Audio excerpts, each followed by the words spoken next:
17 जुलै रोजी श्री दत्तात्रय पवार हे त्यांच्या कुटुंबियांसह मालेगावकडून नाशिककडे येत असताना रात्री 1:15 ते त्यांच्या गाडीने चांदवड टोल नाका क्रॉस करत असताना त्यांच्यासोबत चांदवड टोल नाक्यावर टोल भरण्यासाठी थांबले असता चांदवड टोल नाक्यावरील कर्मचारी व त्यांच्यामध्ये टोल भरण्यावरून शाब्दिक बोलणे झाले। यावेळी चांदवड टोल नाक्यावरील कर्मचाऱ्यांनी संदेश पवार यांच्यासोबत वाद करून संदेश पवार यांना लाथाबुक्क्याने हाणामारी करून हाताची बुक्की कपाळाच्या बरोबर मध्ये मारून कपाळाचे हाड आणि नाकातून रक्त काढले व संदेश पवार यांच्यासोबत असलेल्या महिलेला मारझोड व शिवीगाळ केली।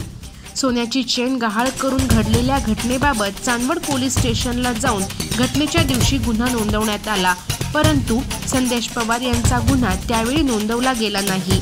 सदर घटनेनंतर वैद्यकीय उपचार घेऊन संदेश पवार यांनी छावा जनक्रांती संघटना महाराष्ट्र यांच्याकडे संपर्क साधला। छावा जनक्रांती संघटना महाराष्ट्रामार्फत पोलीस अधीक्षक ग्रामीणसह माननीय मुख्यमंत्री व चांदवड पोलीस स्टेशनसह सर्व संबंधितांना दिनांक 27 जुलै रोजी निवेदन दिले व सर्व निवेदनानंतर माननीय पोलीस अधीक्षक ग्रामीण यांच्या सूचनेनुसार चांदवड पोलीस स्टेशन येथे दिनांक 11 डिसेंबर रोजी FIR नोंदवण्यात आला आणि त्या अन्वये भारतीय दंड संहितेचे कलम 143, 147, 325, 323, 504, 506, 427 नुसार चांदवड टोल नाक्यावरील 15 कर्मचाऱ्यांविरुद्ध गुन्हा दाखल करण्यात आला आहे। महाराष्ट्रातील सर्वच टोल नाक्यांवर सध्या सर्रासपणे गुंड लोकांना टोल नाक्याशी हाताशी धरून बेकायदेशीररित्या टोल वसुली केली जात आहे। त्याबाबत पीडित लोकांना कोणत्याही स्वरूपाची कायदेशीर मदत किंवा मार्गदर्शन हवे असल्यास आमच्या संघटनेकडून ते विनामूल्य आणि कायदेशीररित्या मदत केली जाईल। सामाजिक लढा देणाऱ्या संघटनांना टोल माफी असून छावा जनक्रांती संघटना महाराष्ट्राच्या सर्व पदाधिकाऱ्यांना महाराष्ट्रभर टोल माफी आहे। छावा जनक्रांती संघटना महाराष्ट्रातर्फे माननीय पोलीस अधीक्षक साहेब, ग्रामीण कर्तबदार पोलीस अधीक्षक साहेब कैलास वाघ साहेब, कर्तबगार पोलीस कर्मचारी अनिल शिरसाट, चांदवड पोलीस स्टेशन येथील सर्व कर्तबगार पोलीस कर्मचारी यांचे अभिनंदन व धन्यवाद। संदेश दत्तात्रय पवार, राहणार नाशिक, सातपूर, शिवाजीनगर। मी खुद्द मालेगाव विभागातून येतो। मी जॉबसाठी नाशिकमध्ये आलेलो आहे, पण ज्यावेळेस मी कामानिमित्त माझ्या गावी गेलो असतो त्यावेळेस रिटर्न होत असताना चांदवड टोल नाक्यावरती जी माझ्यावरती 10 ते 15 लोकांनी मारहाण केली।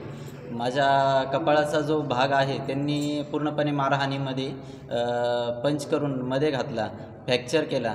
प्लस अजून माझ्यावर मारहाण करत असताना माझी सोन्याची जी चेन होती ती पण त्यांनी गहाळ केली।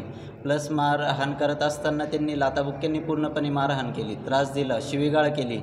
त्यात माझ्याबरोबर माझ्या फॅमिलीमधील महिला पण होत्या, त्यांच्यावरही मारहाण करून त्यांनाही शिवीगाळ केली। यावर मी छावा संघटनेकडून मदत घेऊन आणि त्यांच्या मदतीच्या याच्यातून मी पुढे येऊन आणि आज गुन्हा दाखल करतोय। हा जो गुन्हा आहे याच्यावरती मला पूर्णपणे न्याय मिळाला पाहिजे। काय तो टोल नाक्यावर 3 महिन्यापूर्वी मालेगाव दाभाडी मतदारसंघातील संदेश दत्तात्रय पवार हे येत होते। त्यांचा टोल नाक्याचा प्रश्न सर्व पोलीस स्टेशनला तालुक्याला माहीत झाला आणि हा जो विषय आहे त्यांना मारहाण जी रात्री 11, 11:30, 12च्या दरम्यान जी मारहाण झाली त्या मारहाणमध्ये 12 ते 15 कर्मचारी टोल नाक्याचे फुल दारू पिलेले, कारण की तिथं दारू पिलेले असतात, त्यांची क्रिमिनल पार्श्वभूमी, त्यांच्यावर गुन्हे आहेत आणि त्या टोल नाक्याच्या संदर्भामध्ये संदेश पवार भरपूर राजकीय पक्षांकडे गेले, भरपूर संघटनेकडे गेले, पण गेल्यानंतर झाला विषय असा झाला की त्यांची कोणी दखल घेत नव्हती आणि दखल घेत नव्हते त्यांना आमच्या संघटनेचा युग समजला किंवा क्लीन समजला, काही मुद्दा समजला असेल, त्या माध्यमातून ते आमच्याकडे आले।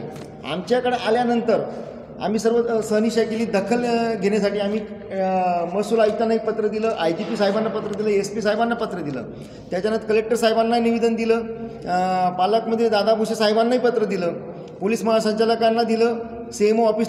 अमर सोळंके, मी नाशिककर न्यूज, नाशिक।